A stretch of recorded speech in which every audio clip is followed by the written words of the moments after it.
Hello guys, back with another video. Just a quick update. So the Linux Sling is printing right now, multicolor. It's printing a Voron cube. Let me show you here. Voron cube multicolor as usual. Normally after I do the calibration, everything. This is just a quick XY and Z offset, nozzle offset calibration, and I just do the print. I haven't yet calibrate the individual hot end, so I don't know how the quality will turn up. We will check at the end of the video as usual. We will check this quality together, but everything is working.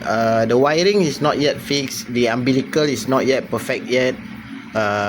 As you can see here, there's an extra extrusion. This is because I have this extrusion and I don't want to cut it, so I just make use of the full length.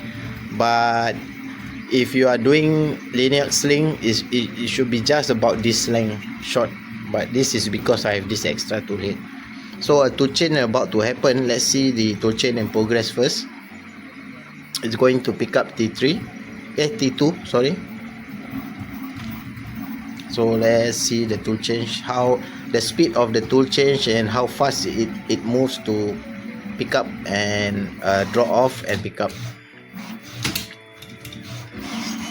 Alright, so it has picked up T2 and start printing T2. You can see here. Don't know whether you guys can see that. Alright. Okay, so just basically like I say, this is just a quick update on the multi-material printing, 3 color, and we'll see the quality at the end of the video. And also just to mention that thanks again to everyone who commented, especially in TikTok, the videos. Thank you to everyone who support this project as well. I try to read all your comments, regarding is this core exact or core XY, why the gantry is like a core XY, everything. I try to explain slowly. I mean, this is not a core XY. While the gantry may looks like a core XY, it's actually a core XZ. Those who know switch wire, they should know that this is a core XZ kinematics. And the gantry is moving, the dog slide is moving in the y-axis to deploy the dog, so that the tool change can happen. Because of Bedslingers, it has to be this way. And there's also a few questions on how fast is this real time, like it will take 1 year to print. All these questions I try to answer. Sometimes there's a lot of things comments. So okay, you guys will see for yourself how it's printing everything. So far everything is going good. It takes a while to be able to fully, ensure that the tool change are all working correctly for the BTC clipper. So Jack Beam has been helping me a lot with this, and we have finally managed it to get all the routine all correctly, all working perfectly. So it's just now a matter of tuning the hot end, because this 3 tool head is I haven't used for quite some time. So the hot end, I don't know what's the performance now. And the filament itself, as you can see, I haven't yet made a proper filament holder. I just placed the filament here at the table behind the printer itself, just covered by this PSU box, so that it can load this way. Load the filament up to here and up the umbilical down to the tool head. So this is the setup currently. I will try to do more regarding the where to place the wires, the umbilical, do a proper wiring, do a cover for the ender wire, and also do a proper filament mounting, so that it looks more better and looks more complete. So okay, basically that's it. Just to update that it's working right now, it's printing right now. Stay tuned to the end of the video to see the quality of the cube itself. We will see together. And that's just that. And don't forget, do leave your comment, join us on Discord as well, and if any of you want to print. And I have got some question, by the way, that can you do this on any Bedslingers or Ender 3 stock? Yes, the answer is yes, because you just need to install this section in front. It can be to any Bedslingers. You just need to install this section in front to your Bedslingers. You adapt them to your Bedslinger, any Bedslinger, Prusa Mark 3,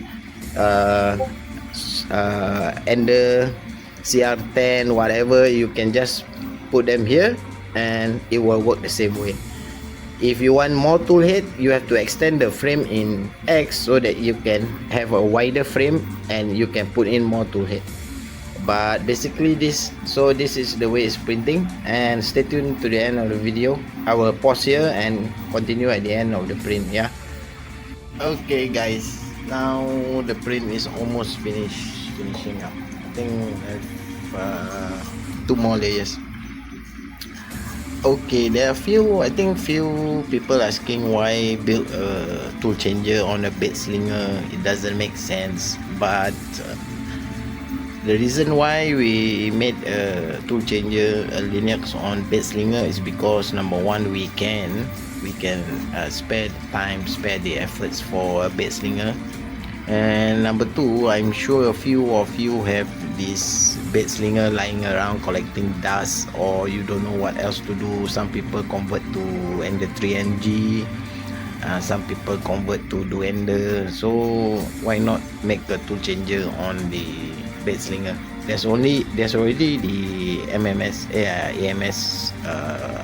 like the Chameleon or Box Turtle, whatever, yeah, you can put on the Bedslinger, but this will be the first Toolchanger, so why not? And rather than it's sitting around collecting dust, as well you make some useful to it, right?